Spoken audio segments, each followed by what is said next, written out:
What's going on, Workforce? Brian here, and in today's video we're breaking down some Eureka strategies with some general tips and tricks for getting started in the Forbidden Land of Eureka.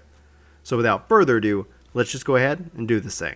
So before getting started, the first and most basic step that you can take is to lower the battle effects settings, and you can do that this way.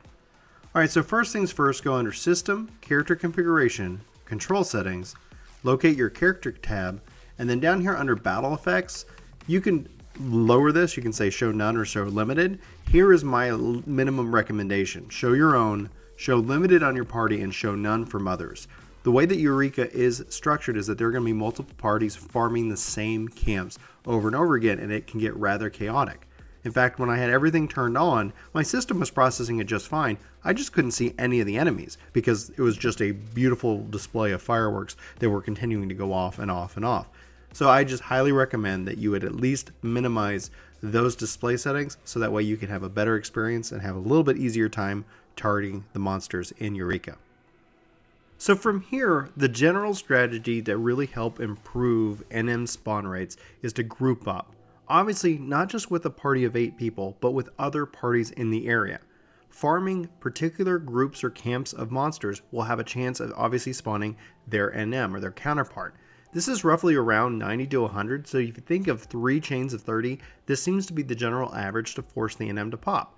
And grouping together with 2 or 3 other parties or even more will end up having an effect of having this happen a lot faster because obviously more of the spawns will die. Now at this time, if you want to make the most of farming these enemies, make sure that your party is tagging them. You're going to get experience for the kills with the others depending on your elemental level, but if you can have a really good puller, somebody who can go and tag these enemies while you're farming up the NM, you're going to find that you're going to be getting more general experience overall. And this is a really big plus when obviously trying to level in the Forbidden Land. So let's take a look at a map here. This map comes from Albion Fluke, who posted this, and I'm going to have the link in the description below if you want to go see for it yourself.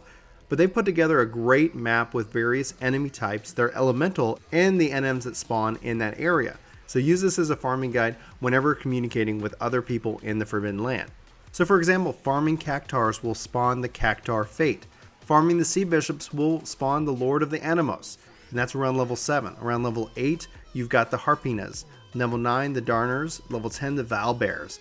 The Squids, aka the Mind Flayers, they're around level 11. You have the Typhon Sprites, which range from 9 to 12. The Abriganus from level 13. The Quick Water Snakes around 15. Traveling Golermond, and the Coral Claw. These all have been identified as monsters that will spawn NM fates. There are a lot of these fates around here, all ranging in various difficulty, so be mindful about the level range. Sometimes you're not going to get a lot of experience on the kills that generally do the farming, so it might be more advantageous to team up with other parties in the area. It really just depends on the overall goal for the party itself.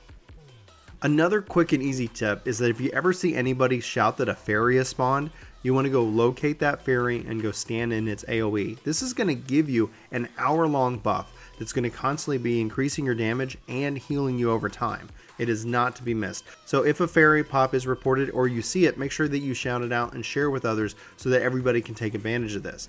While everybody might be in groups of 8, really the whole server, the whole instance should be working together because that's how a lot of people are going to be able to farm up the NMs and get as much experience as possible.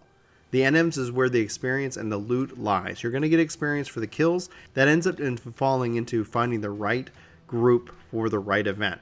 Obviously, just an 8-man killing one particular type of enemy is going to take its time to farm up the NM, and the whole server has to rush over there. But if you can work together as a server, you're going to farm up many NMs, get lots of different drops, and it's going to make the whole grind, a little bit more objective-based, a little bit more group and community based, which is not a bad thing. In fact, I think the game benefits from it in this regard. Anyway guys, those are some general strategies, some tips and tricks for playing in the Hidden Land of Eureka. I hope you found this video helpful. If you have any tips, leave them in the comments below. I'd love to hear from them, and maybe we'll be able to do supplemental videos to this as we evolve into this content. But for Work to Game, my name's Brian. Thanks so much for watching this video. Hope to see you in my next. But until then, hope you have a fantastic day. Take care. Hey guys, Chris here. Thanks for watching. If you'd like to see our next video, go ahead and click right there. If you'd like to see our vlog, click down below. The subscribe button should be right below me here, and you should see all of our contact information. Have a great day, and we will see you next time.